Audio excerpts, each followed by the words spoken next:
এতে অনেকে কমেন্ট করে যে ভাই পুলিশ ভাইরা কষ্ট করে না, দেখেন এই রোদের মধ্যে দাঁড়িয়ে আছে আর এই যে রং সাইডে যাচ্ছে অটো।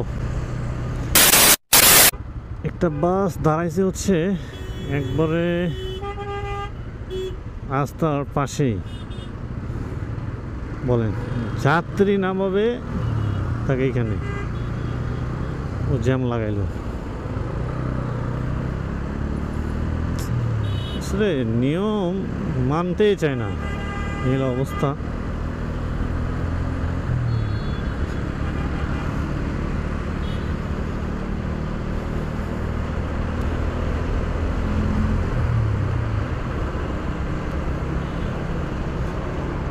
এতে অনেকে কমেন্ট করে যে ভাই পুলিশ ভাইরা কষ্ট করে না, দেখেন এই রোদের মধ্যে দাঁড়িয়ে আছে আর এই যে রং সাইডে যাচ্ছে অটো।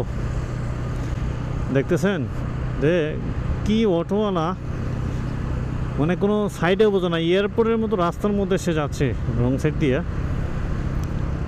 খুব একটা লীলজ্জ বিষয়। কবে যে আমরা সচেতন হব? এ রাস্তা কিন্তু টোটালি কিন্তু অটো চার্জার নিষেধ, তবুও আসে। একটা পুলিশ সার্জন ভাই কতবার তাকে মানা করবে, কতবার তাকে দেখবে বলেন? এটা তো হিসাব আছে, তাই না? আমরা বলি যে, অনেকে বলি যে অনেক সোজা, কিন্তু আসলে যে কত কঠিন যে থাকে সে বোঝে।